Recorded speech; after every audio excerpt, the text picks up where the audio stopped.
श्री तुकाराम जी से किसी ने पूछा, वैसे आत्मचरित्र वर्णन करना महापुरुषों के लिए बड़ा कठिन होता है, अपनी प्रशंसा या अपने चरित्र पर जब उनके जन पूछते हैं तो करुणा करके वो बताने लगते हैं। तुकाराम महाराज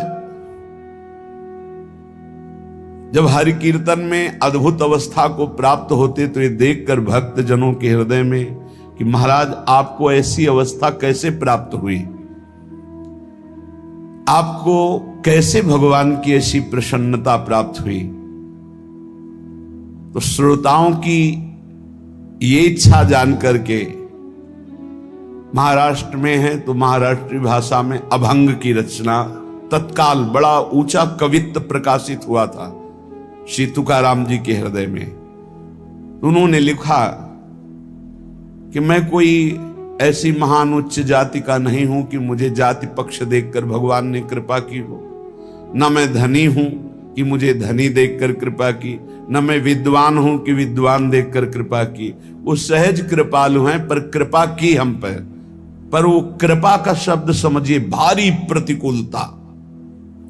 हम पर कृपा की पर कृपा का शब्द यहां दुलार नहीं है, या भारी प्रतिकूलता है। वो कह रहे जाति शूद्र किया वैसे व्यवसाय, पांडुरंग पाए कुल पूज।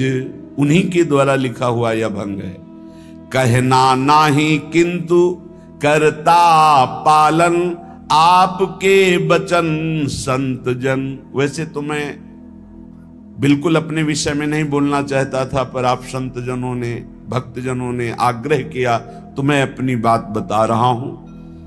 माता पिता मेरे छोड़ गए यदा, आपदा विपदा आन पड़ी। दुर्भिक्ष ने मारा छीना धनमान, गृहिणी बिना अन्न प्राण त्यागे।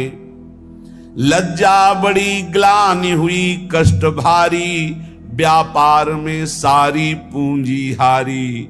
विठल देवल हुआ अति जीर्ण, उद्धार की मन बात आई। पहले कीर्तन फिर पुनः एकादशी, रहा ना अभ्यासी चित्त तदा। कुछ किए कंठ संतों के वचन, विश्वास सम्मान उर्धारे। जहां नाम गान गाऊं पद टेक, धरूं चित्त एक भक्ति भाव। श्री तुकाराम जी कहते हैं, संत पद तीर्थ किया सुधा पान, दिए लज्जा मान छोड़ी पीछे। बन पड़ा जो भी किया उपकार, काया कष्ट कर हरि भजे।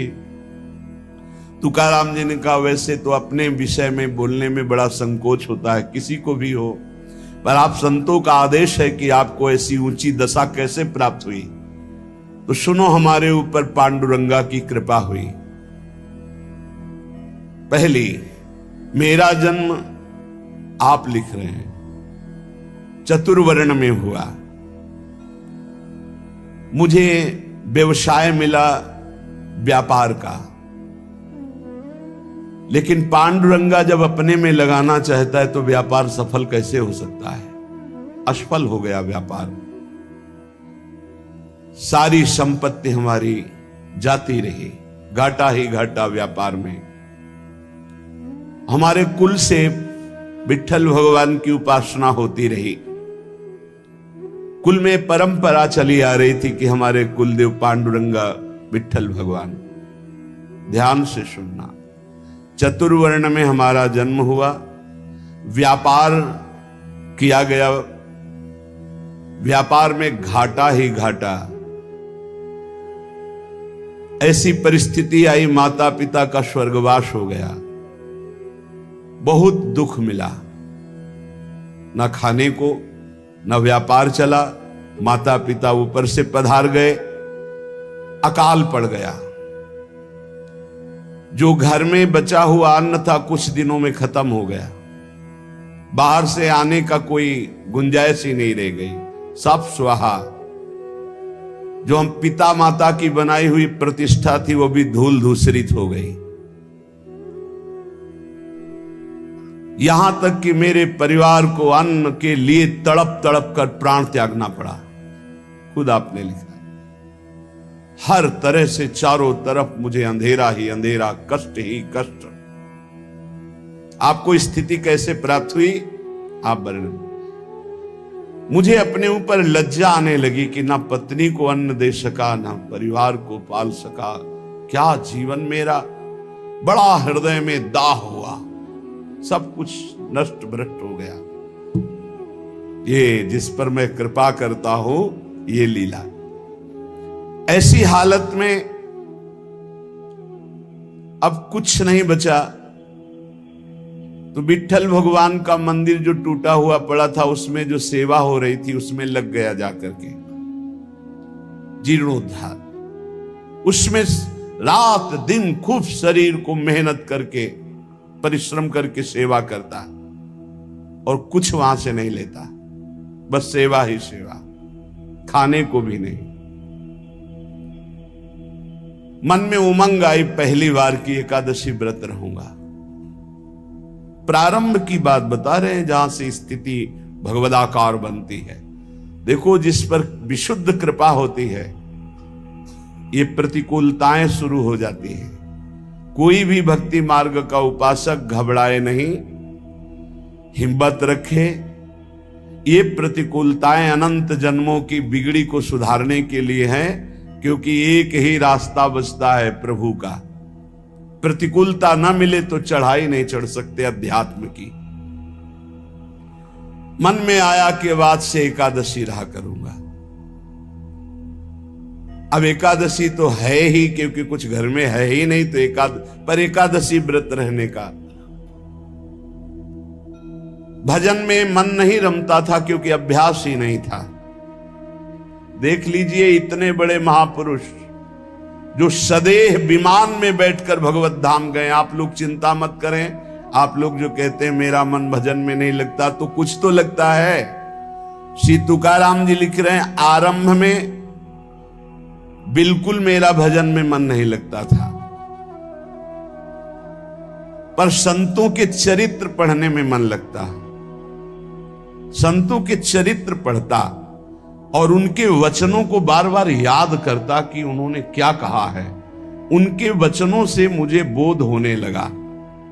संत वचनों पर विश्वास, संत वचनों का महत्व और उनके वचनों का बार बार मनन बहुत सुंदर साधन है। बिल्कुल उत्तम अवस्था प्राप्त करने के लिए ऐसे ही साधक को कर। संत चरित्र, भक्त चरित्र पढ़ने में बड़ा मन लगता है। उनके वचनों पर बड़ी निष्ठा, बड़ा भाव, उन्हीं के वचनों का बार बार मनन। अब मन लगने लगा कि जहां हरि कीर्तन होता है वहां पीछे जाके खड़े हो जाए। महाराष्ट्र में प्रायः खड़े होकर कीर्तन करने की प्रथा है। आगे महापुरुष गा रहे हैं, पीछे शंभनीरा लिए हुए, मृदंग लिए हुए खड़े गान करते हैं। तो मैं भी कीर्तनकारों के पीछे खड़ा हो जाता और जैसे वो कीर्तन का भाव प्रकट करते वैसे ही कीर्तन गाने की चेष्टा करता। भक्तों के चरित्र पढ़ना, संतों की बातें मनन करना और कीर्तन में उपस्थित होने से मेरा मन शुद्ध होने लगा। अब तो कीर्तन में मेरा मन बहुत लगने लगा। कीर्तन भजन करने वालों को जहां देखता तो साष्टांग दंडवत हो जाता और गिरकर उनके चरणों में प्रार्थना करता कि थोड़ा चरणामृत उतार लेने दो। तो वो मुझे चरणामृत उतारने का अवसर देते और जब मैं चरणामृत पीता तो मुझे अपार आनंद आने लगा।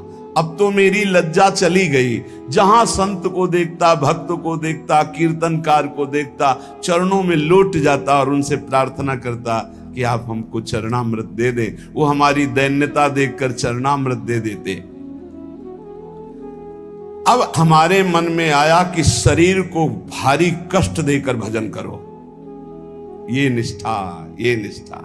शरीर आराम सुख की व्यवस्था चाहने वाला भजन में रुचि नहीं प्रकट कर पाता। ये ध्यान रखना। चाहे जितना शरीर में कष्ट हो, पर जैसे एक गरीब आदमी धन कमाने के लिए प्रयासरत रहता है, ऐसे भजनानंदी भजन के लिए प्रयासरत रहता है।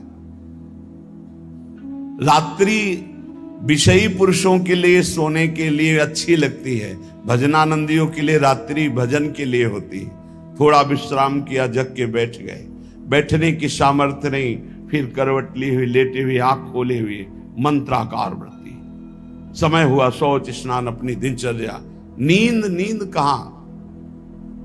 जब तक भगवत साक्षात्कार नहीं तब तक नींद कहां, जब भगवत साक्षात्कार हो गया तो नींद कहां? क्योंकि तमोगुण का पूर्ण नाश हो जाता है, त्रिगुणातीत अवस्था प्राप्त हो जाती है। यह निश्चय हुआ कीर्तन में जाने से, भगवत भक्तों के चरित्र पढ़ने से, भगवत भक्तों के वचन मनन करने से, भगवत भक्तों का चरणामृत पीने से, भगवत भक्तों के चरणांग में साष्टांग दंडवत करने से, कि शरीर को कष्टप्रद करके खूब भजन किया जाए। ये बड़े भाग्यशाली जो ये शब्द समझ पावे। शरीर को कष्ट रखते हुए भजन करना, चैन नहीं लेने देना, ये बड़े भाग्यशाली होंगे सो ये बात पकड़ पाएंगे। अब शरीर को कष्ट, अब बैठे हैं, जैसे श्री महात्मा बुद्ध जी ने कहा, इहासने सुसत्य में शरीरम, मेरा शरीर इसी आसन पर बैठकर सूख जाए, हड्डी टूट जाए, मांस गलित हो जाए, लेकिन जब तक ब्रह्म बोध नहीं होगा मैं उठूंगा नहीं। ये निष्ठाएं महापुरुषों की पकड़नी होती है। शरीर को बहुत सुखद नहीं, उचित भोजन, उचित नींद, रात दिन भजन। मैंने भगवत भजन में शरीर को घिस डाला, तुकाराम जी के, रात दिन कीर्तन, रात दिन भजन। अब अच्छा लगने लगा तप, कष्टप्रद भजन, कष्टप्रद शरीर और खूब भजन अच्छा लगने लगा। ये मन का एक स्वभाव है, इसे भोगों में लगा दो तो ये भोगों का अभ्यास बढ़ाता चला जाएगा, और भजन में लगा दो तो भजन का अभ्यास बढ़ाता चला जाएगा। जब अन्न त्यागा, फलाहार में आए, तब फलाहार भी त्यागने की इच्छा जागृत हो गई कि सावन भर केवल जल पी कर रहेंगे, गंगा जल पी कर रहेंगे। बड़ा उत्साह, त्याग की तरफ तरो तो मन क्रम बाई क्रम त्याग बढ़ाता चला जाता है, और भोग की तरफ बढ़ो तो मन क्रम बाई क्रम भोग बढ़ाता चला जाता है। ये चतुर उपासक त्याग की तरफ बढ़ता है, अविवेकी भोग की तरफ बढ़ता है। इस प्रकार मेरी परमार्थ की साधना आरंभ हुई। कथा सुनना, कीर्तन में सम्मिलित होना और संतों से प्यार करना। संतों को देखते ही एकदम लौट जाला, ऐसा लगना कि हो भाग्य। ये प्रायः महापुरुषों की वाणियों में पाया गया। गोस्वामी तुलसीदास जी कहते हैं, जैसे मेघ को देखकर मोर कुहुक पड़ता है, नाचने लगता है, ऐसे संत को देखकर जो भक्त आनंदित हो जाता है, ओहो अहो भाग्य, आज संत दर्शन हुए, और मन नाच पड़ता है, उसके हृदय में भगवान प्रेम वर्षा करते हैं। हमारा चित्त बस दो ही जगह लगने लगा, कथा कीर्तन और संत जन। परहित की बात आती तो शरीर की परवाह न करके दूसरों की सेवा करने में बड़ा सुख मिलने लगा। मेरी अवस्था देख करके जो मेरे स्वजन हैं उनको अच्छा नहीं लगा। नहीं लगेगा अच्छा, एक एक बात बैठा लो। कई लोग शिकायत करते हैं, परिवार के लोग हमसे ठीक से बात नहीं करते, हमारा उपहास करते हैं। आपका क्या, बड़े महापुरुषों का किया। परिवार के स्वजनों को ये अच्छा नहीं लगता, हमारा भजन, हमारा संत प्रेम, हमारा परोपकार, उनको देखी ये नहीं गई।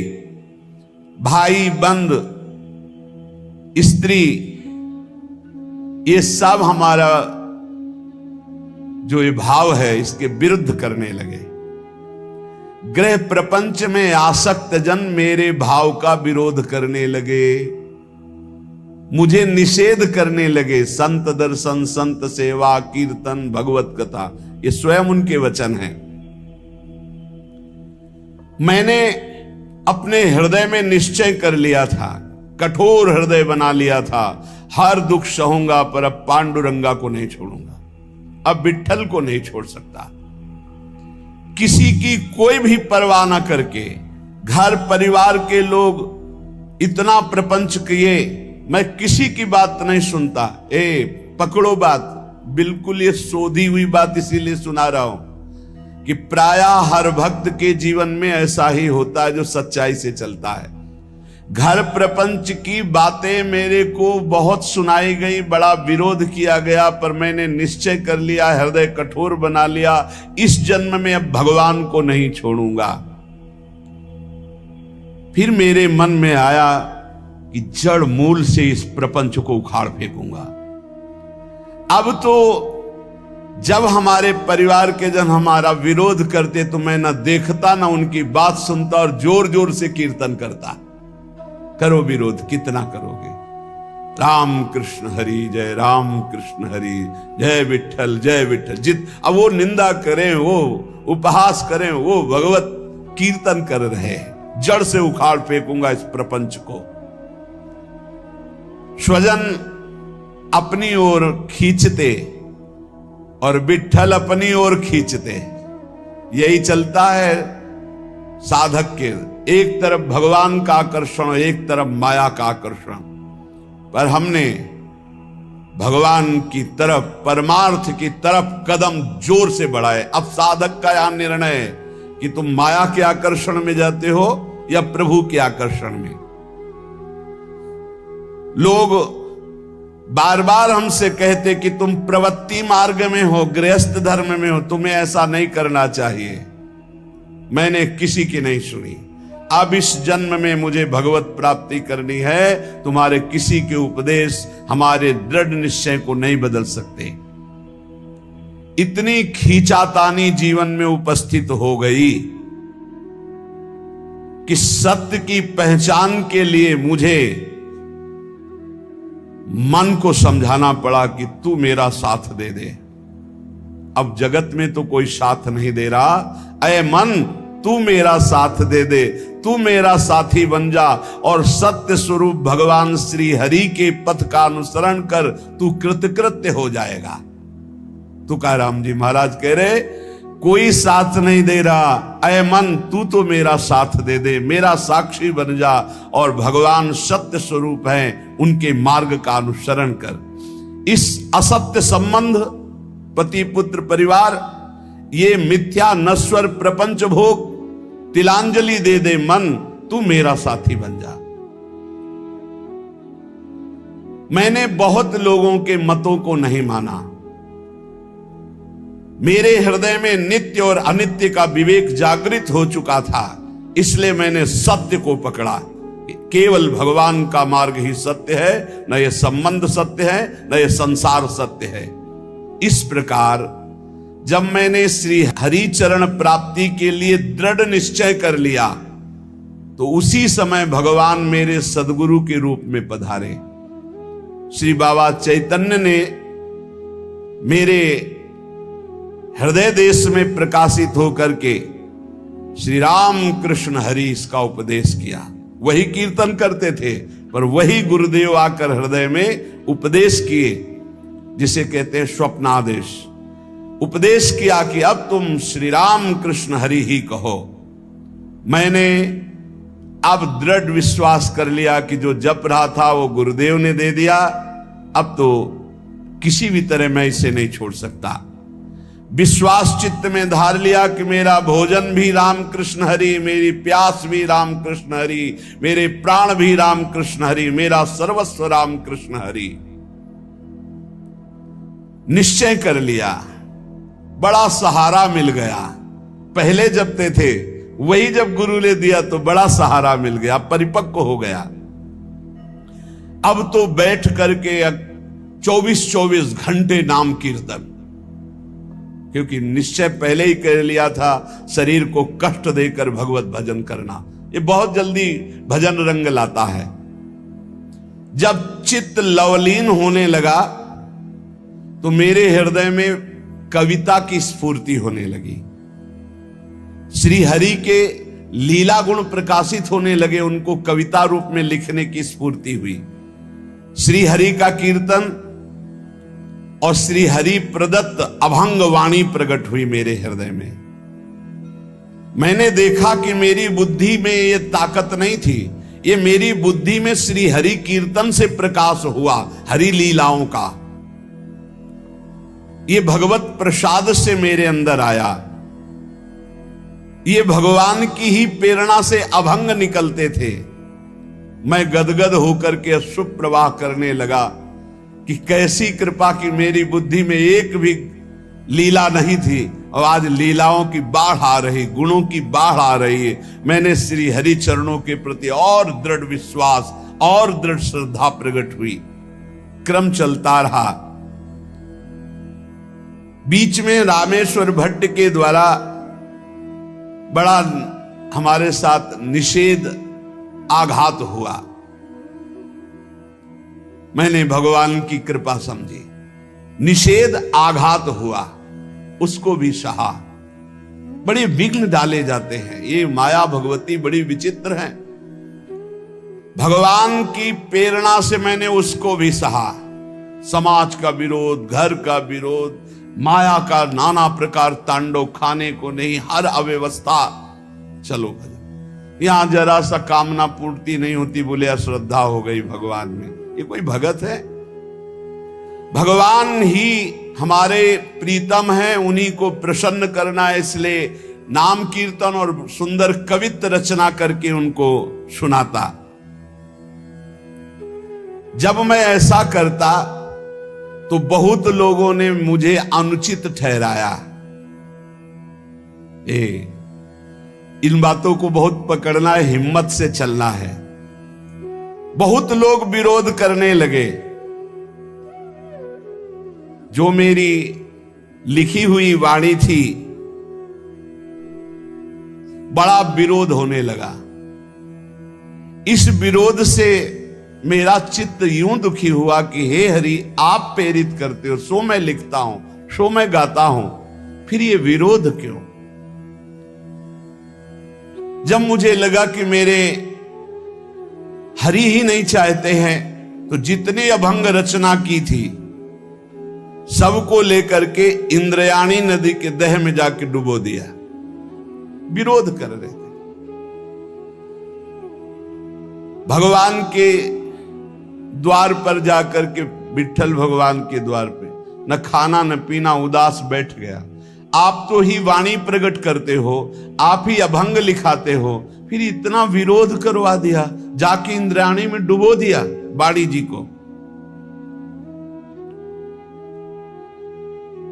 अब दर्शन करने वाले तो दर्शन करके चले जाते, ठाकुर जी का शयन हो जाता, फिर ठाकुर जी का मंगला प्रभात दर्शन होता, फिर ऐसे कई दिन व्यतीत हो गए, न खाना न पीना और चुपचाप द्वार पर बैठे रहना। दया आई पांडुरंगा को और साक्षात प्रकट हुए जब कोई नहीं था रात्रि में, वहीं दरवाजे पे पड़े रहते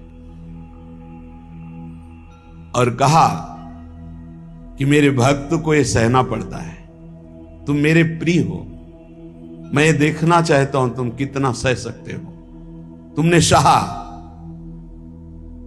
तुम्हारी वाणी जल में नहीं डूबी है, वो मेरी गोद में रखी हुई है। तुमने जल में डाला था, मैंने उसे गोद में लिया है। देखो सारे अभंग ज्यों की त्यों ऐसे मेरे पास है।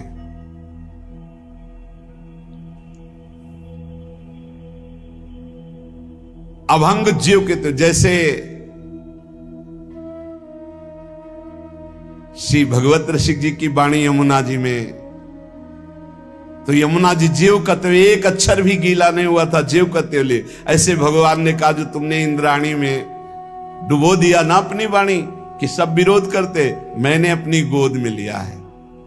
ये रहस्य रघुनाथ कर बेग न जाने कोई।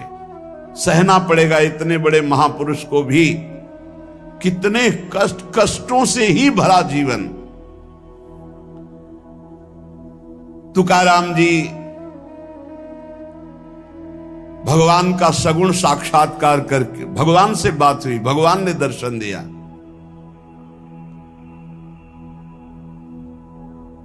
उन्होंने जो अपने जीवन में कष्ट सहा, उस कष्ट से भगवान के प्रति उनकी ममता घटी नहीं, उनकी ममता बढ़ी।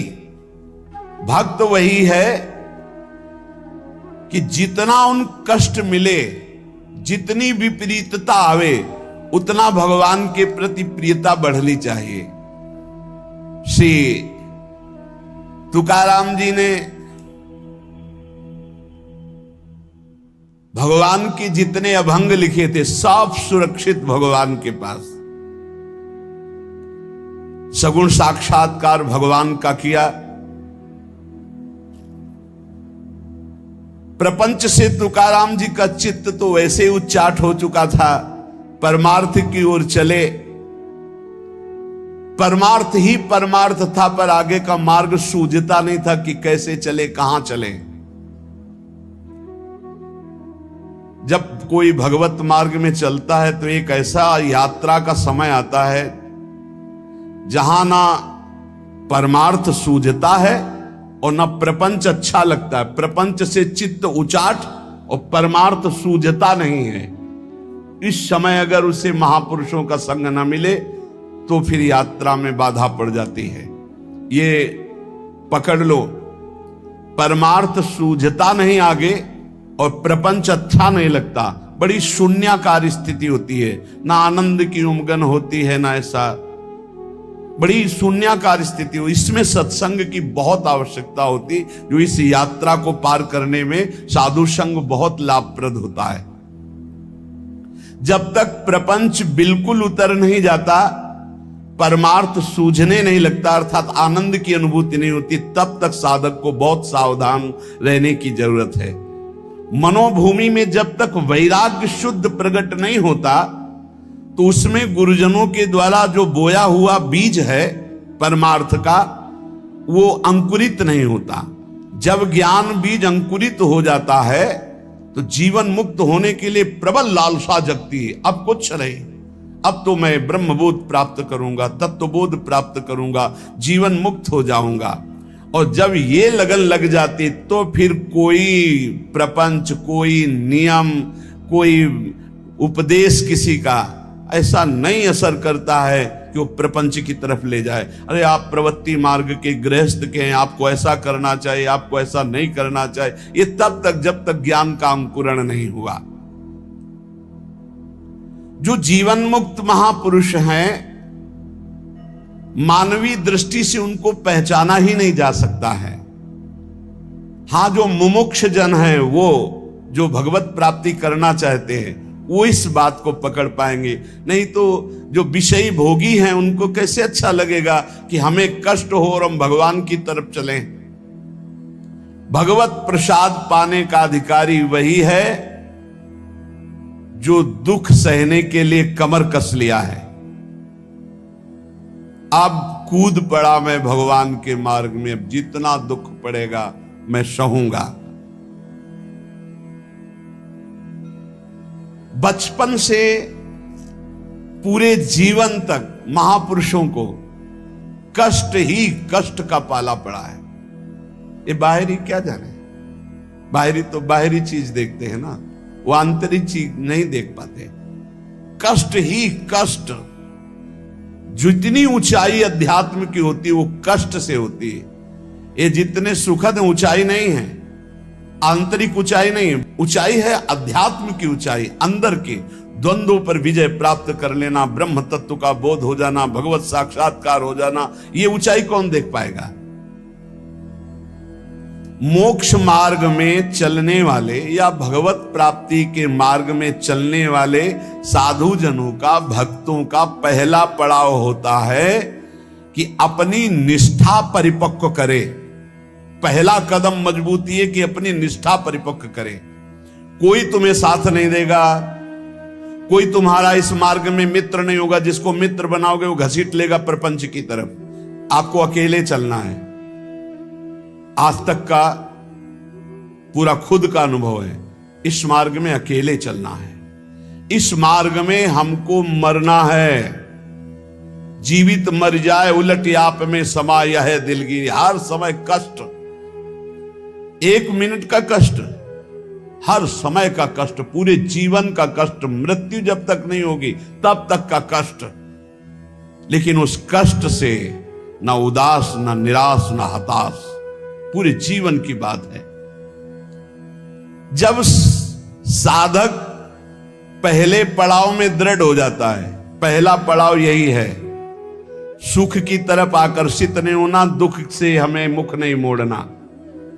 तब उसे साधकों को सत्संग मिलता है, शुद्ध संत संग। उस संत संग से शुभेच्छा जागृत होती है, मुझे भगवत प्राप्ति करनी है। पहला पड़ाव, तुम्हें सुख घसीटेगा, कदम नहीं बढ़ा देना सांसारिक सुख की तरफ। दुख तुम्हें भयावह लगेगा, कदम उसी की तरफ बढ़ाना। यह है भगवत प्राप्ति के मार्ग का पहले साधक का कदम। पकड़ो, सुख घसीटेगा, सुविधाएं घसीटेंगी, सुख सुविधा की तरफ कदम नहीं बढ़ाना। दुख घसीटेगा, भयावह दिखाई देगा, चलो दुख की तरफ चलो। और जिसने दुख की तरफ कदम बढ़ा दिया भगवत मार्ग में, वो महासुख को प्राप्त हुआ। दूसरा उसको क्या संत संग मिलता है, विशुद्ध संत संग। उससे शुभेच्छा जागृत होती, अशुभ कर्मों का त्याग और भगवत प्राप्ति की प्रबल इच्छा।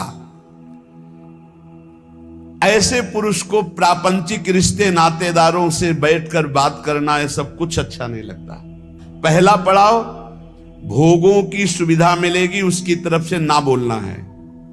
दुख है परमार्थ में, ये दिखाई दे रहा है आपको, लेकिन दुख नहीं, महासुख है। जैसे संसार में सुख है, ये दिखाई दे रहा है, लेकिन ये भगवान कह रहे हैं दुखालय है, इधर सुख नहीं है। परमार्थ में दुख दिखाई दे रहा है, लेकिन इधर महासुख है, इधर कदम बढ़ाओ परमार्थ की तरफ। दूसरा, जे ही कदम बढ़ाओगे तो सच्चे संतों का संग मिल जाएगा, पहचान, शुभेच्छा जागृत हो जाएगी, पापाचरणों का त्याग और भगवत मिलन की, शुभ कर्मों की अंदर प्रबल इच्छा जागृत होगी। तीसरा, उसे बद्ध पुरुषों का संग अच्छा नहीं लगेगा। ये रिश्तेदार, नातेदार, सांसारिक भोगों में फंसे हुए लोग, ये अच्छा नहीं लगेगा। भले वो संसार के बीच में रह रहा है, लेकिन उसको इनसे प्रपंच की बातें करना, संसार के लोगों की रिश्ते नाते की बातें, ये अच्छा नहीं लगता। आंतरिक जब मन का आकर्षण भोगों की तरफ होता है, उस भोगों से मन को जलाते हुए परमार्थ की तरफ चलना है। क्या जाने संसारी पुरुष, इनको तो जब जो इच्छा हुई सो भोग लिया, ये क्या जाने चढ़ाई को, ये तो खिसकते हुए गए नरक की तरफ। और वो जब साधक संभल कर चलता है, तब इनको लगता है नहीं नहीं, परमार्थ में इतनी ऊंचाई पर नहीं, भ्रष्ट करने के लिए वो उपदेश देते हैं। तो बद्ध पुरुषों का संग ऐसे साधकों को अच्छा नहीं लगता। उसको अच्छा लगता है भगवत प्रेमी महात्माओं का संग, भगवत मार्ग की चर्चा करने वाले, कैसे हम माया पर विजय प्राप्त करें, कैसे भगवान से अनुराग प्राप्त करें। सजाती संतों का संग अच्छा लगने लगता है, और उसमें संतों के प्रति जो भाव आया, उससे सद्गुणों की वृत्ति बढ़ने लगती है। सद्गुण जो भगवान को प्रसन्न करे, सद्गुण जो भगवान की प्रीति प्रदान करे। प्रपंच से पूरा मन हट जाता है उस साधक का। चौथी स्थिति आई, प्रपंच से पूरा मन हट जाता, बिल्कुल अच्छा नहीं लगता। जैसे स्वप्न झूठा, ऐसे संसार झूठा दिखाई देने लगता है। उमा कहूं मैं अनुभव अपना, सत हरि भजन जगत सब सपना। तब उसका हृदय, बहुत ध्यान देने योग्य, भगवान अपनी तरफ घसीटने लगते हैं। इतनी स्थिति के बाद ये संयोग वही बनाते हैं। श्री तुकाराम जी कहते हैं, फिर चित्त ऐसा घसीटते हैं, देव वसे ज्याचे चित्तिम त्याची घड़ावी संगति। ऐसा चित्त घसीटा कि अब तड़पड़ाहट प्रकट हो गई, व्याकुलता प्रकट हो गई, भगवत मिलन की चाह की। फिर भगवान सिद्ध सदगुरुदेव की समर्पण वृत्ति करवाते हैं। इसके बाद, इतने के बाद सिद्ध सदगुरुदेव की समर्पण वृत्ति कराते हैं। और जहां सिद्ध सदगुरुदेव की समर्पण वृत्ति हुई, उसके आचार, विचार, चिंतन सब उसी कोटि होने लगे। महापुरुषों का प्रभाव होता है कि बहुत कम समय में, जो हजारों वर्ष की साधना से नहीं होता, कम समय में परिवर्तन प्रारंभ होना शुरू हो जाता है। उसमें वो सब सामर्थ्य आने लगती, वो सद्गुण आने लगते हैं, जिससे वो प्रभु को रिझा सके। श्री तुकाराम जी कहते हैं, फिर ऐसे जब महापुरुष का संग लाभ हुआ, तो अवलंब दृढ़ हो गया, शरणागति पुष्ट हो गई, आत्मसमर्पण पुष्ट हो गया, उसके अंदर ये बातें आने लगी। उपास्य जो संप्रदाय अनुसार इष्ट देव प्राप्त हुए, उन इष्ट देव में सर्वभाव,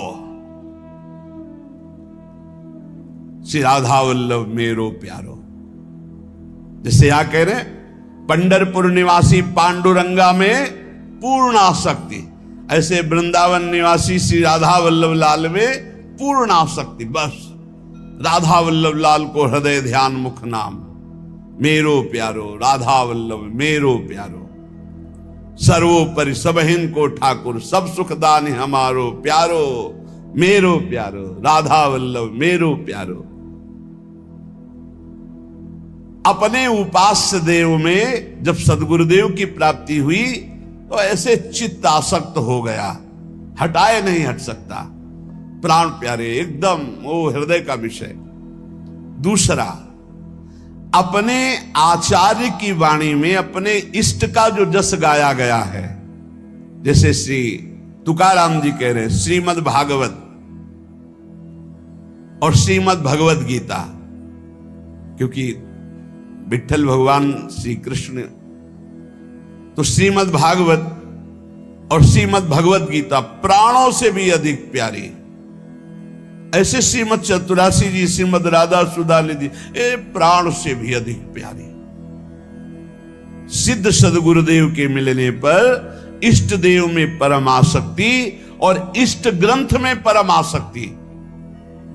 चतुरासी जी तो ऐसे हो जानी चाहिए जैसे कक्षा 1, 2, 3, 4 में ककाहरा मात्रा पहाड़ा याद हो जाता है ना, ऐसे याद हो जानी चाहिए चतुरासी जी। इष्ट ग्रंथ कंठ में विराजमान हो जाना चाहिए। तीसरा, ये अभेद भक्ति है। जैसे लोगों को, ज्ञानी जनों को ये बात बनी रहती है कि भक्ति करने वाले भेदभाव से युक्त रहते हैं। श्री तुकाराम जी कह रहे हैं ये अभेद भक्ति है, ये द्वैत से आगे अद्वैत और अद्वैत पद में स्थित मोक्ष सुख के भी त्यागी ये भक्तजन होते हैं। बड़ी ऊंची स्थिति होती है प्रेम की। अद्वैत सिद्धांत के आगे कौशल पूर्वक ये अभेद सिद्ध स्थिति प्राप्त होती है, इसी को प्रेम कहते हैं। इस प्रेम में द्वैत रहता ही नहीं है।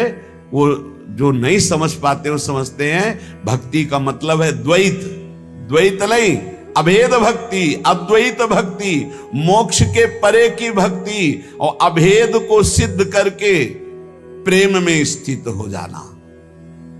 अभेद के भेद किया निज अंग, पावे सारा जग प्रेम सुख। यह भंग श्री तुकाराम जी का। भक्ति की ऐसी पराकाष्ठा जिसमें एको ब्रह्म द्वितीयो नास्ति का अनुभव करके आगे बढ़ जाना, ये ज्ञान से भी श्रेष्ठ है हरि विठ्ठल की प्रेम लक्षणा भक्ति। वही भक्ति वही ज्ञान, एक विठ्ठल ही जान। द्वैत भाव से नहीं, ये द्वैताद्वैत, द्वैत से अद्वैत और अद्वैत से फिर प्रेम की स्थिति।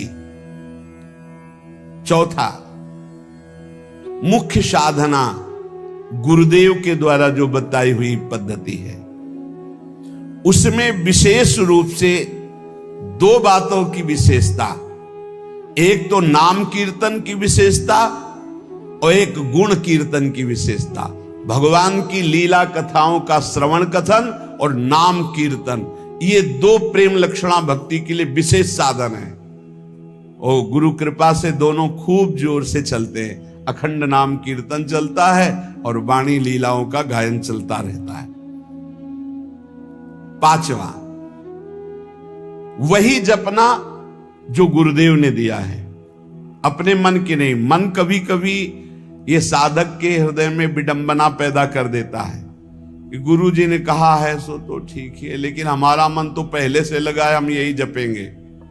ऐसा नहीं, यहां आदेश कर रहे तुकाराम जी 5वें सूत्र में कि मुख्य मंत्र है जो गुरुदेव ने दिया है, श्री हरि के अनंत नाम हैं, सभी सामर्थ्यशाली हैं, पर जो हमें गुरुदेव ने नाम दिया है, मंत्र दिया है, उसी में हमें आसक्ति करनी है और भगवान के शास्त्र नामों का कीर्तन करना चाहिए। कल भी चर्चा में आया था कि गोपाल शास्त्र नाम, विष्णु शास्त्र नाम। छठवां, अपने मार्ग के कुछ महापुरुषों का चरित्र और नाम, भक्त चरित्र और नाम अपने महापुरुषों का, जिस मार्ग में आप चल रहे हैं उनके चरित्रों को पढ़ने से बल मिलता है और उनके कैसी निष्ठा प्रिया प्रीतम के प्रति समर्पित रहे, कितना त्याग भावना रही। आश्चर्य होता है कि क्या ऐसा भी हो सकता है, इतनी स्थिति कैसे आ सकती। जब महापुरुषों के रसिक अनन्यों के चरित्र पढ़ते तब हमें पता चलता है। तो पांचवा, भक्त चरित्र, भक्त सुमिरन होना चाहिए प्रत्येक उपासक के जीवन में, बहुत लाभ मिलता है। छठवां, आदि गुरु में निष्ठा होना। हमारी आदि गुरु प्रियाजू हैं, हमारे इष्ट भी प्रियाजू हैं, हमारे संप्रदाय की कर्ता भी प्रियाजू हैं, हमारे मंत्र भी प्रियाजू हैं, हमारे नाम भी प्रियाजू हैं। राधई वेष्टम संप्रदायिक कर्ता आचार्यो राधा मंत्रदः सदगुरुश्च राधा मंत्रो राधा, सब कुछ हमारी राधा है। कितना हमें सौभाग्य मिला कि हमारी सब कुछ श्री राधा है। मंत्र भी राधा, नाम भी राधा, मंत्रदाता गुरु भी राधा, आचार्य भी राधा, संप्रदाय स्थापना करने वाली भी राधा, और जो इष्ट देव हैं वो भी राधा, और हमारा निवास स्थान भी राधा चरणारविंद, श्री राधा जुग चरण निवास, जस वर्णो हरिवंश विलास। आदि गुरु में निष्ठा होना, आदि गुरु ऐसे आचार्य को कहते हैं। तो आचार्य भी हित सजनी श्री किशोरी जी के स्वरूप ही है। और आठवां, मुख्य मुख्य जो हमारे उपासना मार्ग में बड़े जन हुए हैं उनका स्मरण करना, जैसे श्री तुकाराम जी, ज्ञानदेव, सोपानदेव, मुक्ताबाई, एकनाथ, नामदेव, तुकाराम जी जो कह रहे हैं कि ऐसे महापुरुष हैं, हम उनकी बार बार स्मृति करें तो हमको अपने आचार्य, अपने गुरुदेव, अपने इष्ट देव के प्रति बड़ी प्रियता प्राप्त होती है। ये भक्तों का सुमिरन करना बहुत बड़ा, इसमें भक्ति में पुलाई नहीं रह जाती। भक्तन की नामावली जो करी है चितलाए, ताके भक्ति बढ़े घनी अरु हरु होए सहाय। घनीभूत भक्ति भक्तों की कृपा से प्राप्त होती है, इसलिए अपने मुख्य महंतों का सुमिरन करना चाहिए।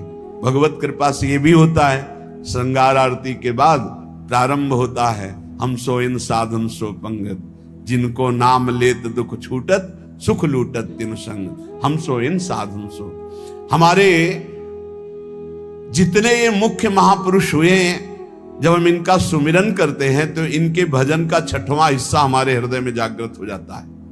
ये हमने महापुरुषों से सुना है। हम जिन महापुरुष का चरित्र पढ़ते हैं, जिस महापुरुष का स्मरण करते हैं, उसके भजन का छठवां हिस्सा, तभी तो माया पर विजय प्राप्त करके भगवत प्राप्ति करते हैं। नवां,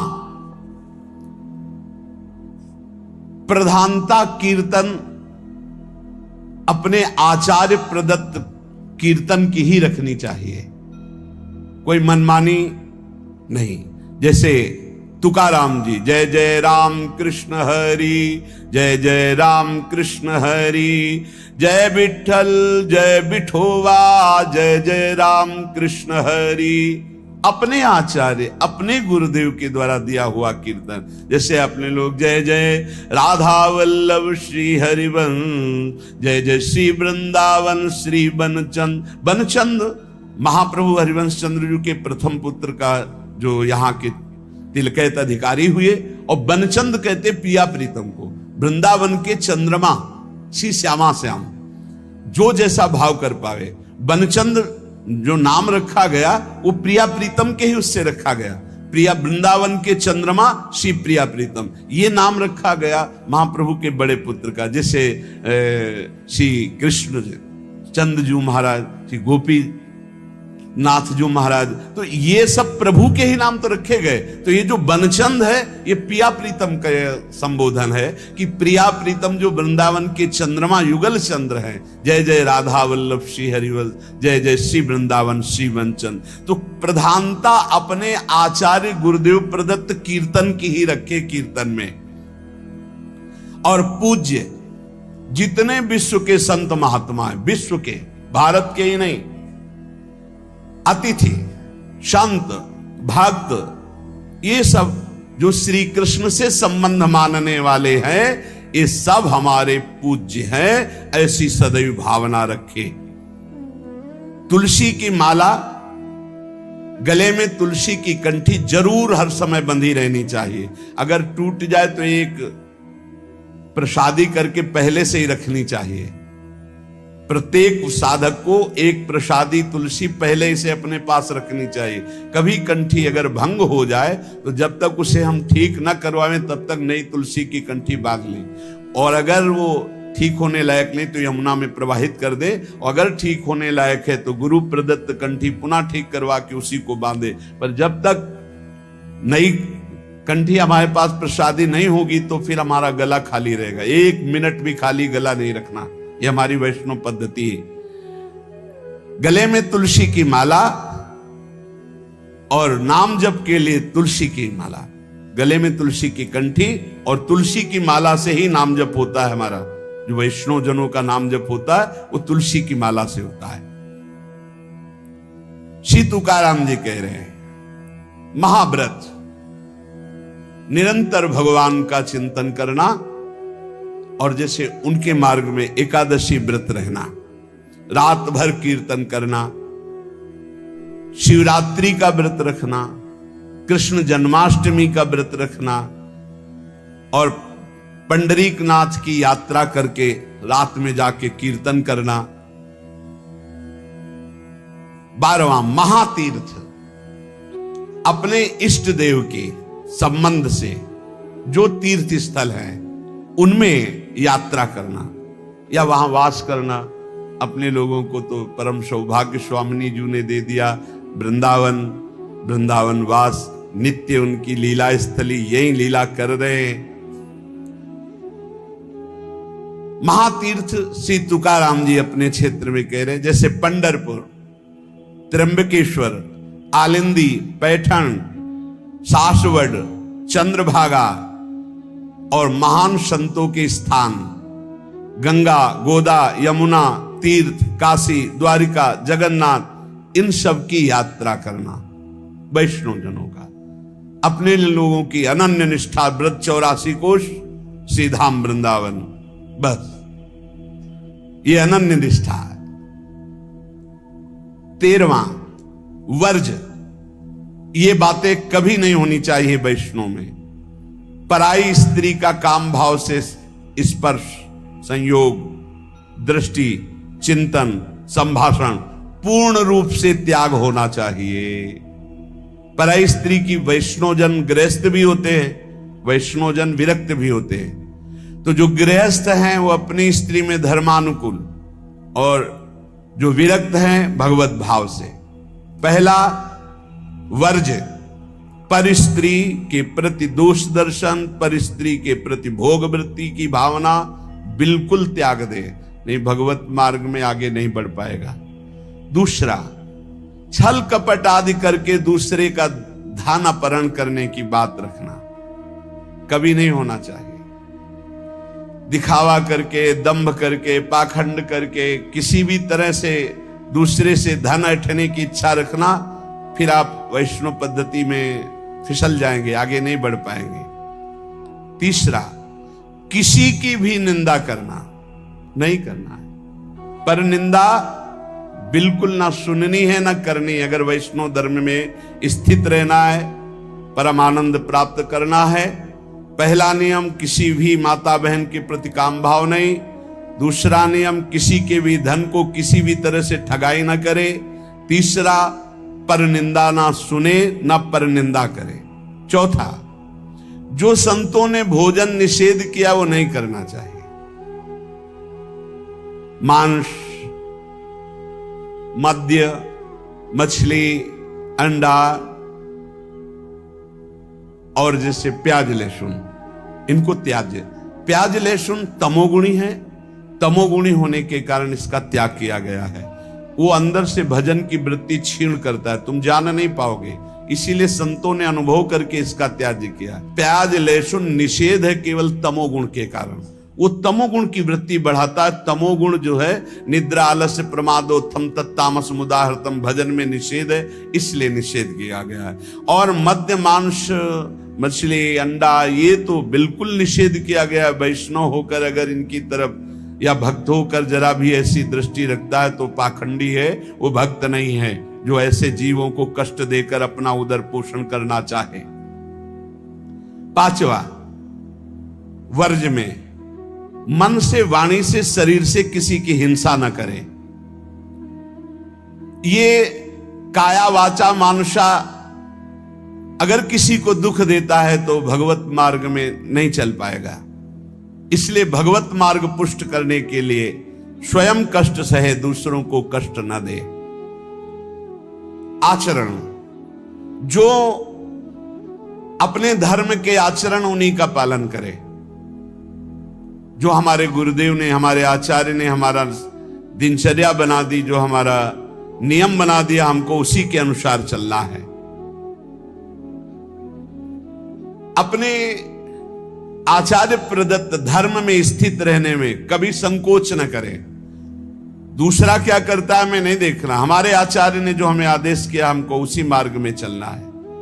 जो विधि निषेध किया गया उसका पालन करें। ये नहीं करना, ये करना है, इसे विधि और निषेध कहते हैं। विधि कहते हैं ये करना है, निषेध नहीं करना है। जो कहा गया है वैसे ही चले।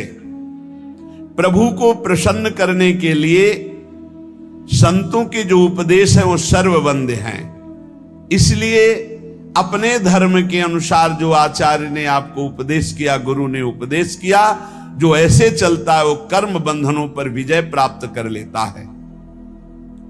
15वां, वैष्णव का परम स्वभाव है परोपकार करना, दूसरों को सुख पहुंचाना। सर्वम विष्णुमयम जगत, सब भगवत स्वरूप है। वैष्णव का धर्म है समस्त भूतों में भगवत भाव करके व्यवहार करना। कई बार चर्चा की कि किसी से व्यवहार करना तो पहली दृष्टि पड़ने पर उसमें राधा वल्लभ लाल देखो, मेरे प्रभु राधा वल्लभ लाल विराजमान हैं। अगर भगवत भाव नहीं किया तो पुण्य क्रिया भले हो जाए, वो भगवान की प्राप्ति कराने वाली क्रिया नहीं। इसलिए अच्युत भावना विहीन कर्म का ज्यादा महत्व नहीं, भगवत भावना युक्त किसी से भी कुछ भी। परोपकार ये बहुत बड़ा धर्म है। कोई बीमार है, कोई कष्ट में है, कोई वृद्ध शरीर है, हमें अवसर मिले तो हमें सेवा करनी चाहिए।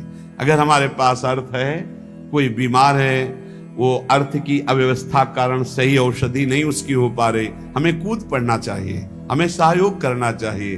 धन की सार्थकता है इसी बात में कि दूसरों को हम सुख प्रदान कर सके। परोपकार सबसे बड़ा धर्म है। परहित सरिस धर्म नहीं भाई, पर पीड़ा सम नहीं अधमाई। श्री तुकाराम जी महाराज कह रहे हैं कि जब हृदय में भ्रांति उत्पन्न हो जाती है, भ्रांति क्या, भगवान में सुख है ये ना मानकर, भोगों में सुख है ये मानकर जब जीव बहने लगता है तो लुभायमान हो जाता है भोगों से, तो उसको सुख नहीं मिलता। यद्यपि जहां भोग भोग रहा है वहां भी परमात्मा है, क्योंकि परमात्मा के बिना कहीं कोई सत्ता ही नहीं। तो कह रहे हैं वो ऐसे लोग हैं जैसे जोंक या चीचड़, जैसे थन के पास ही वो चीचड़ लिपटा हुआ है पर वो दूध नहीं पिएगा, वो खून चूसेगा। ऐसे ही जहां तुम भोग दृष्टि कर रहे हो वही परमात्मा है, उसमें ही परमात्मा है।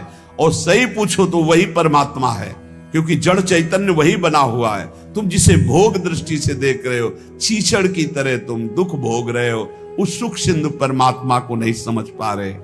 जैसे जोंक है लिपटेगी वो खून ही पिएगी, जैसे मेढक आदि है तो वहीं इस तालाब में है, पर सरोवर में खिला हुआ कमल है, उसको पराग को नहीं पान कर पाएंगे, पराग का पान भौरा ही करता है। ऐसे ही वैष्णोजन भौरे हैं और भगवत विमुख ये चीचड़, जोंक और मेढक के समान टर टर व्यर्थ बातें करना और दूसरों को दुख देना, सुख भोगने के लिए हिंसा आदि तक में उतर जाना। वैष्णव पराग सेवी, भगवत आनंद सेवी भौरे के समान है। सदाचरण, नाम जप और नाम निंदकों से दूर रहना। जो भगवान के नाम की निंदा करते हैं, ये जोंक हैं, ये खून पिएंगे, ये चीचड़ हैं, दूध नहीं पिएंगे, परमानंद नहीं भोगने वाले, ये नाना प्रकार के क्लेश भोगने वाले, ऐसे लोगों से दूर रहो जो भगवान की निंदा करते, भगवान के नाम की निंदा करते, भगवत मार्ग की निंदा करते, वैष्णवों की निंदा करते हैं। भगवान का नाम एक नौका है, जो भगवान का नाम जपता रहता है मानो सुदृढ़ नौका में बैठा हुआ है। बिल्कुल चिंता मत करो, आप नाम जप करो, निश्चित आपको भगवत प्राप्ति हो जाएगी।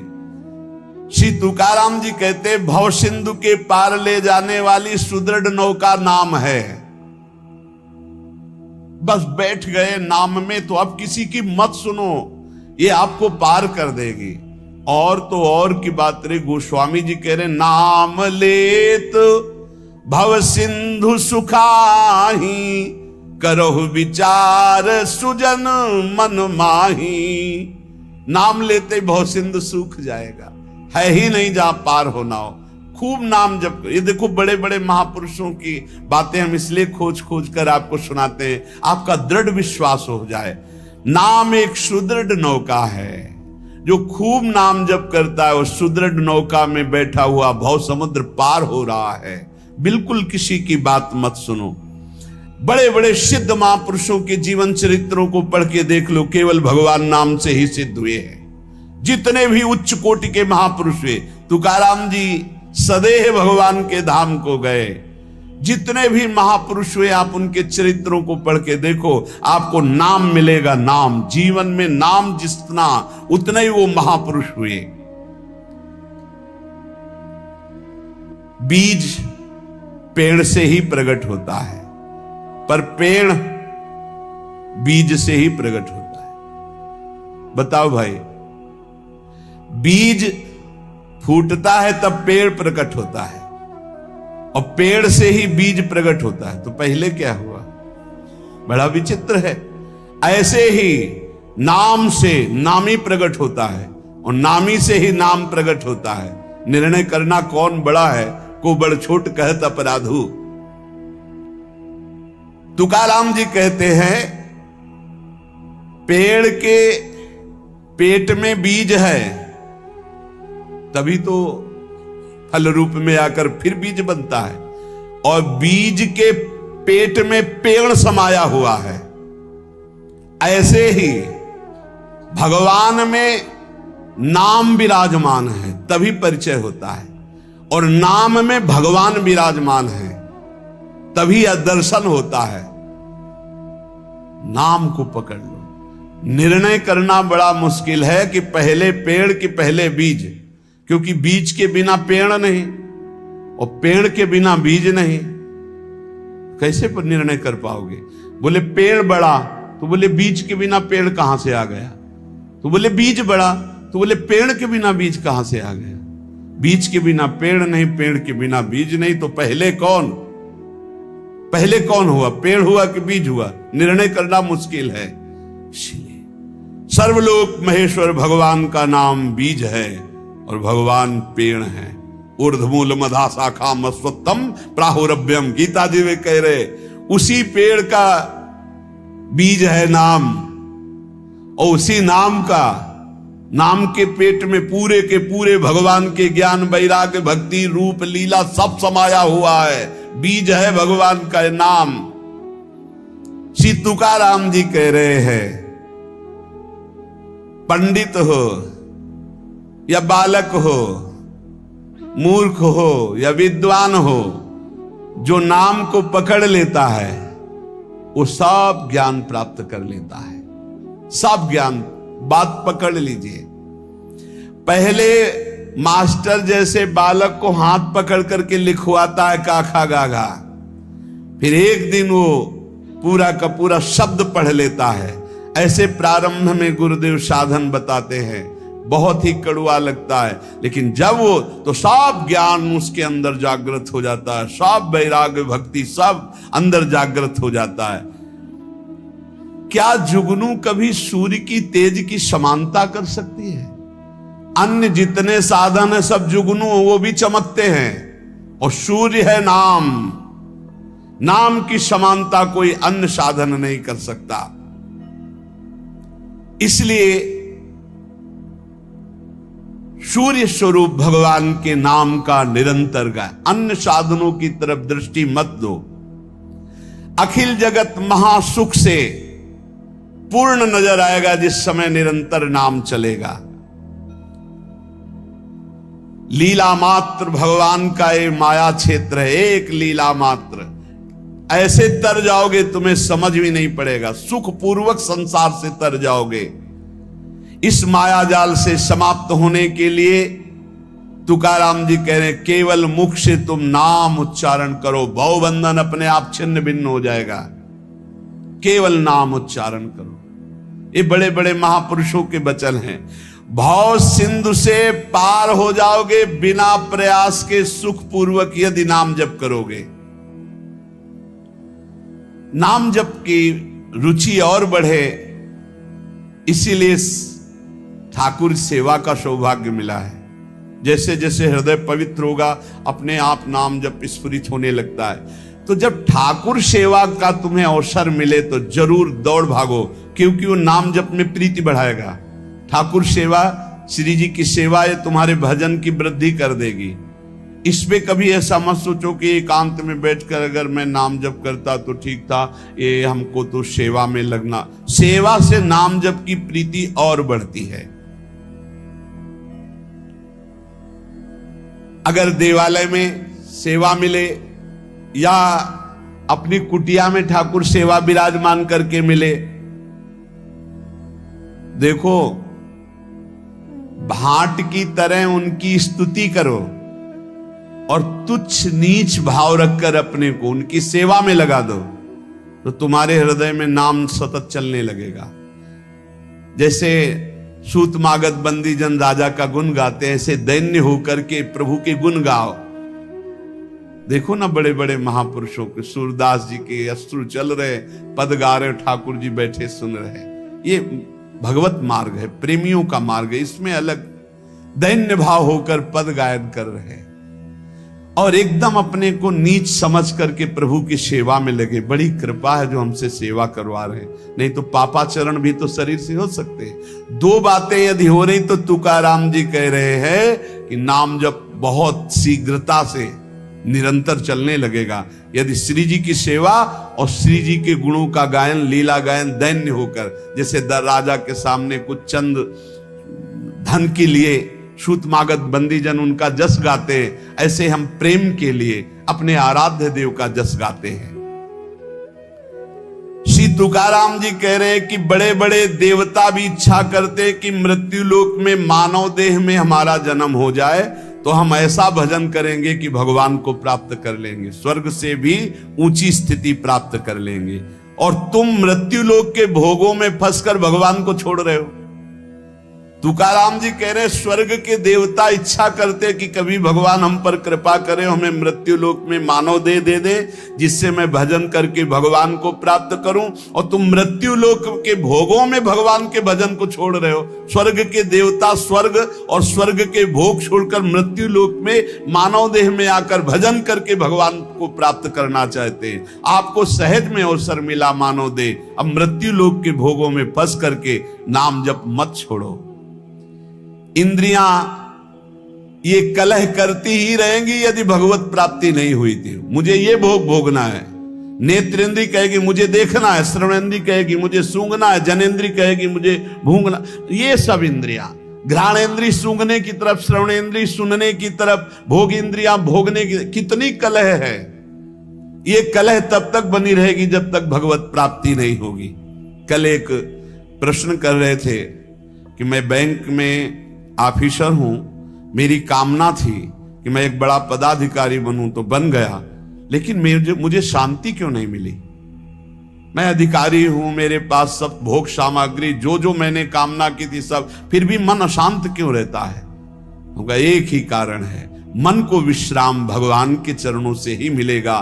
तब लग कुशल न जीव को सपने हो मन विश्राम, जब लग भजत न राम को शोक धाम तज काम। कह रहे हैं यहां तुकाराम जी, इंद्रियां परस्पर कलह करती रहेंगी जब तक भगवत साक्षात्कार नहीं होगा। जब इंद्रियों में अशांति, मन में अशांति, तो तुम्हें शांति का कैसे अनुभव हो जाएगा? देखो, बहुत ज्ञान की बात, तुम शरीर के रोम गिन सकते हो, लेकिन भगवान की विभूतियों को नहीं गिन सकते। और जब तुम नाम जप करोगे तो सारी विभूतियां आप पर कृपा करेंगी, सारी विभूतियां आप पर कृपा करेंगी। मेरी जिससे प्राप्ति होती है वो शुद्ध पुण्यात्मा होता है। शुद्ध पुण्यात्मा वही है जिसके मुख में मेरा नाम होता है। तुकाराम जी कह रहे हैं, श्री भगवान कह रहे हैं, मेरी जिससे प्राप्ति होती है वो शुद्ध पुण्यात्मा होता है। शुद्ध पुण्यात्मा कौन होता है? जिसके मुख में मेरा नाम होता है, जो मेरा अनन्य गति का होता है, उसी को प्रेम प्राप्त होता है। और जो मेरे नाम का अनन्य हो जाता है, उसे मेरी अनन्य गति प्राप्त होती है। पकड़ो, महापुरुषों के वचनों को पकड़ो, सब नाम है, सब नाम। जैसे गर्भिणी स्त्री को परोसा गया तो उसको जब तृप्ति हुई तो गर्भस्थ बालक को पुष्टता अपने आप प्राप्त हो जाती है।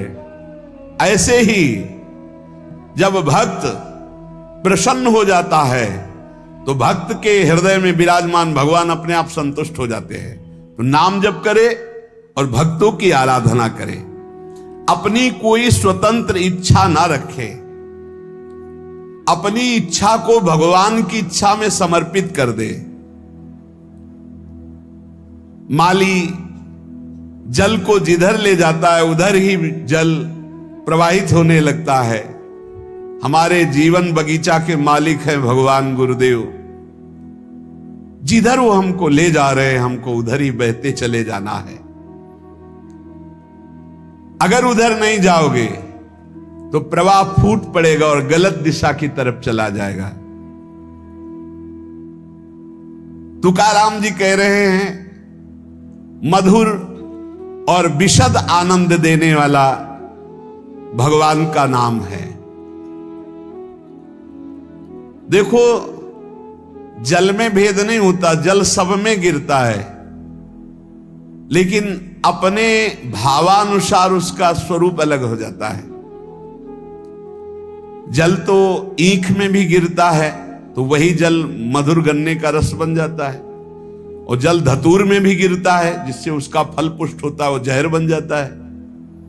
जल केले में गिरता है जिससे कपूर बन जाता है। जल सीपी में गिरता है तो मोती बन जाता है।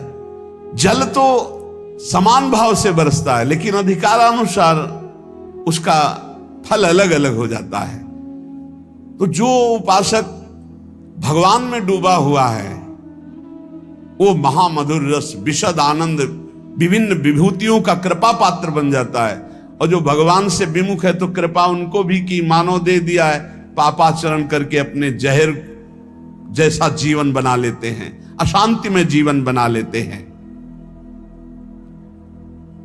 चित्त मगन होकर के जब नाम गुणगान करता है, जब वाणी कंठ अवरुद्ध होने लगता है, शरीर में रोमांच हो जाता है, आंखें अधकुली और अश्रु वर्षा होने लगती है, शरीर में आनंद की लहर तरंगायमान होकर कंपायमान शरीर को कर देती है, ऐसा जब सुख प्रकट होता है तो जीव की जीव दशा नष्ट हो जाती है और वो भगवत स्वरूप हो जाता है।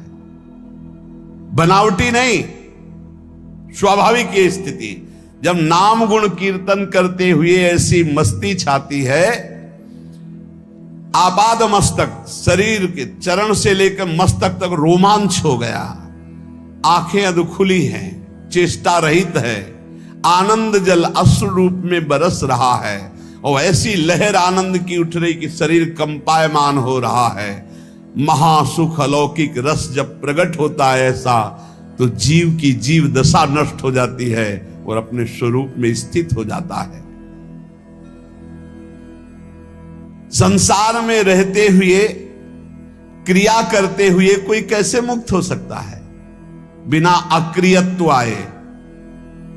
क्योंकि जो क्रिया करेगा उसका कर्म बनेगा, कर्म बनेगा तो अवश्य में भोक्तव्यम कृतम कर्म शुभाशुभम। तो कह रहे हैं तुकाराम जी, नटनाट्य अवधे संपादिले सोंग,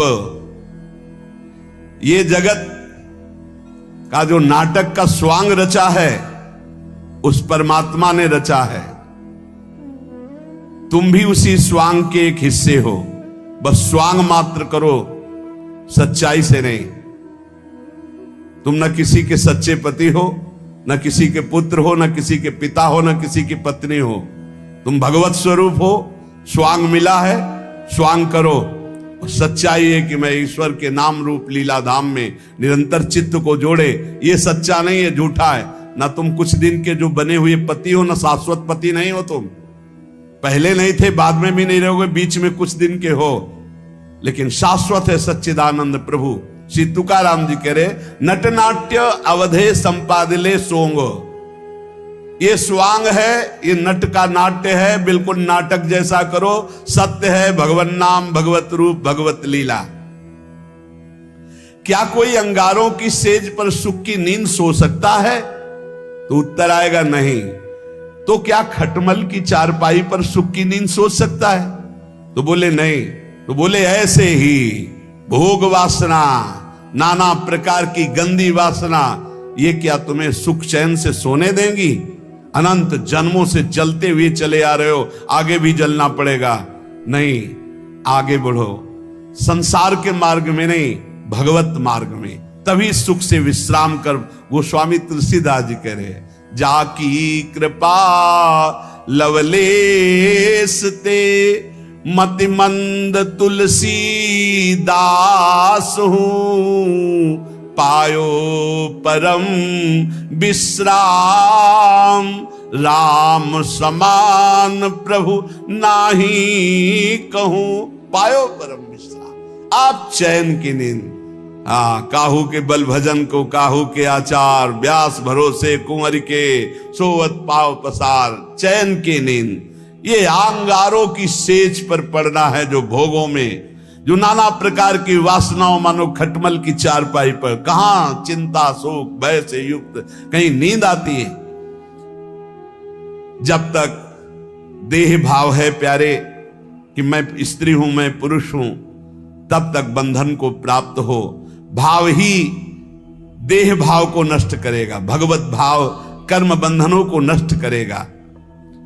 दही मत कर जब उससे मक्खन निकाल लिया जाता है, तो मक्खन छाछ में डालने से ऊपर ही रहता है, कभी डूबता नहीं है। जब तक मथा नहीं गया था तो एक में ही एकम एक था, और जब मथ कर दही को मक्खन निकाल लिया गया तो फिर उसे छाछ में छोड़ दो, फिर नहीं मिल सकता। ऐसे ही खूब नाम जप करके पहले जीवत तो नष्ट कर दो, फिर संसार में रहोगे तो ऐसे रहोगे जैसे छाछ के ऊपर मक्खन रहता है, कभी मिल नहीं सकता। तुकाराम जी कहते हैं, दही से पहले मथ करके मक्खन अलग कर लो, फिर मिलाना भी चाहोगे तो चाहे जितना प्रयास करो मिलेगा ही नहीं। ऐसे ही एक बार तुम देह भाव से अलग हो, नाम जप करके ऐसा ज्ञान प्राप्त करो, फिर संसार में तुम्हें कोई नहीं बांध सकता। प्यासा प्यासे की हालत जानता है, भूखा भूखे की हालत जानता है। ऐसे ही भगवत मार्ग का पथिक, केवल भगवत मार्ग के पथिक ही भगवत मार्ग के पथिक को जानते हैं, दूसरे नहीं जान सकते। दूसरों को तो आश्चर्य लगता है, ऐसा कैसे हो सकता है कि घर में खाने को नहीं, हर कष्ट हर, और वो खूब नाच नाच करके नाम कीर्तन कर रहे हैं, ऐसा कैसे हो सकता है? कि घर में इकलौते पुत्र का 100 पड़ा हुआ है और वो नाम कीर्तन कर रहे हैं। ऐसा कैसे हो सकता है कि क्षण क्षण पर कष्ट दिया जा रहा है और वो हरि हरि हरि मेरा हरि, ऐसा कैसे हो सकता है प्रहलाद जी? ऐसा कैसे हो सकता है? 22 बाजारों में मार कोड़े खाल खींच ली गई, फिर भी ना तो भक्ति में फर्क पड़ा ना भक्त में फर्क पड़ा। वैसे ही भक्ति, वैसे ही मुख प्रसन्न, कैसा कैसे हो सकता है? ये बात जैसे प्यासे को प्यासा जानता है, भूखे को भूखा जानता है, ऐसे ही भगवान के भक्त को सिर्फ भगवान का भक्त जानता है। ये विषयी सांसारिक प्रापंचिक लोग उसे नहीं जान सकते।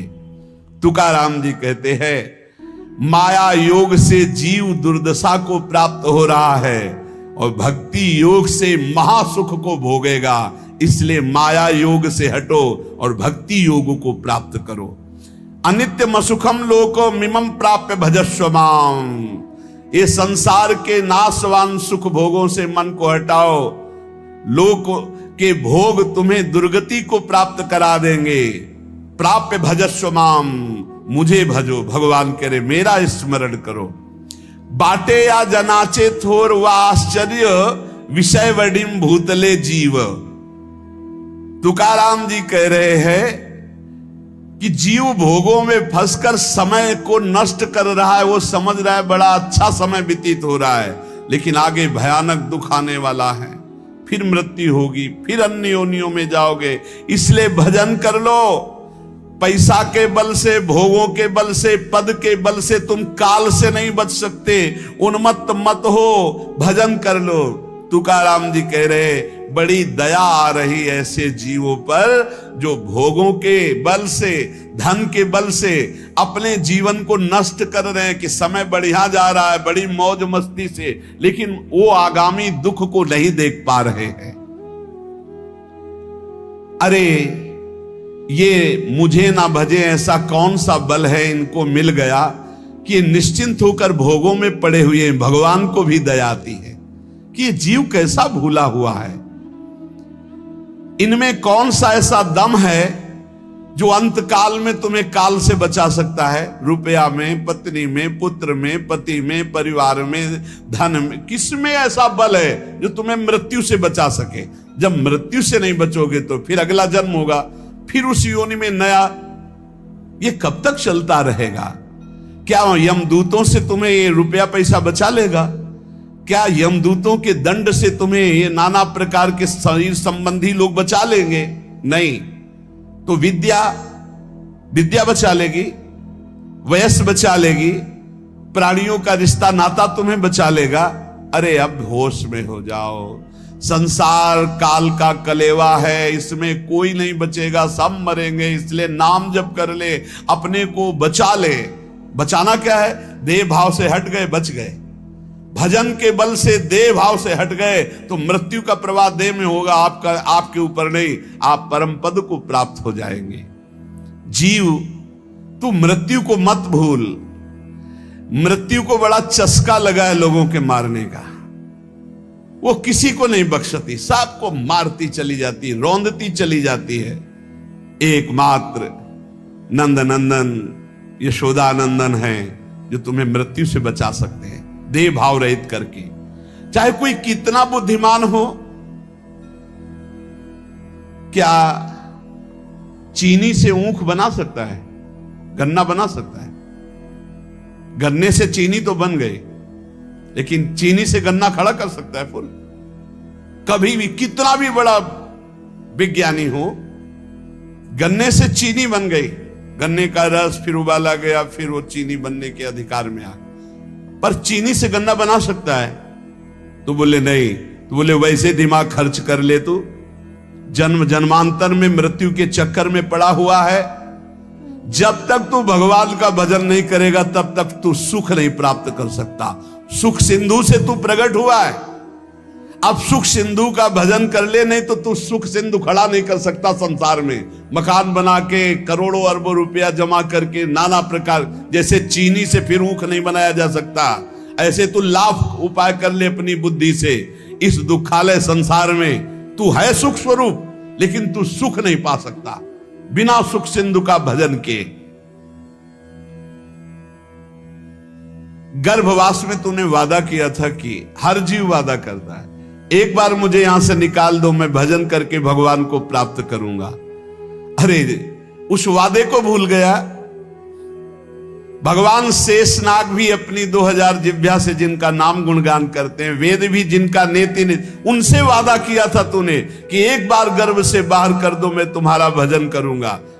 बौरा गया, इस माया में आके फिर बौरा गया, अपनी जिह्वा से व्यर्थ की बातें करके, दिमाग से नाना प्रकार के प्रपंच का चिंतन करके फिर फंस गया चक्कर में, वो वादा भूल करके। इसलिए श्री तुकाराम जी कहते हैं, जीवात्मा तू ही अपना तारक है और तू ही अपना मारक है। यदि तूने वादा निभाया और भजन किया तो अपने को तार लेगा, और यदि वादा भूलकर फिर प्रपंच के चिंतन में लगा तो अपने को बार देगा। तू अपना उद्धारक बन रे जीव, तू मुक्त है, मुक्त हो जा। सोच, ये संसार तेरे को कभी सुख नहीं दे पाया, तो अब क्या तुझे सुख देगा।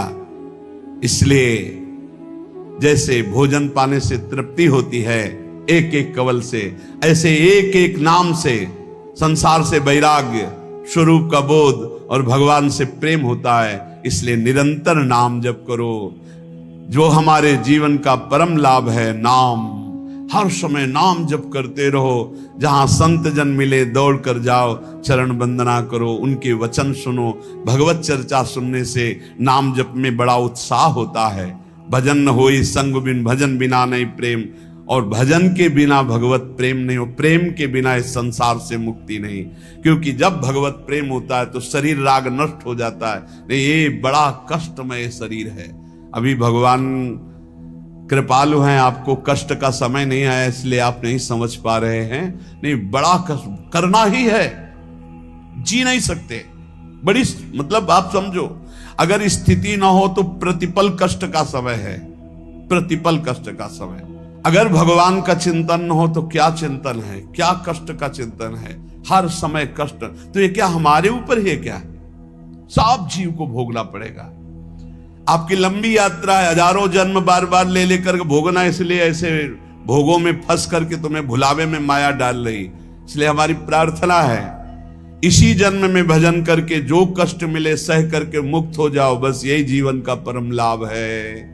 निरंतर नाम जप ही सब शास्त्रों का, सब भक्तों का है। देखो तुकाराम जी की बात सुनी कि पूरा जीवन कष्ट में, यहां तक ऐसी स्थिति आई कि अन्न के बिना पत्नी मर गई, बच्चे प्राण पोषण के लिए अन्न नहीं रहा, लेकिन भक्त ने अपनी निष्ठा नहीं तोड़ी।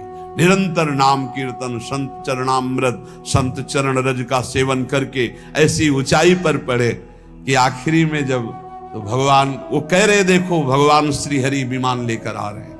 भगवत पार्षद आए, विमान आया, सबसे प्रणाम किया और विमान में चढ़कर तुकाराम जी भगवान के धाम को गए।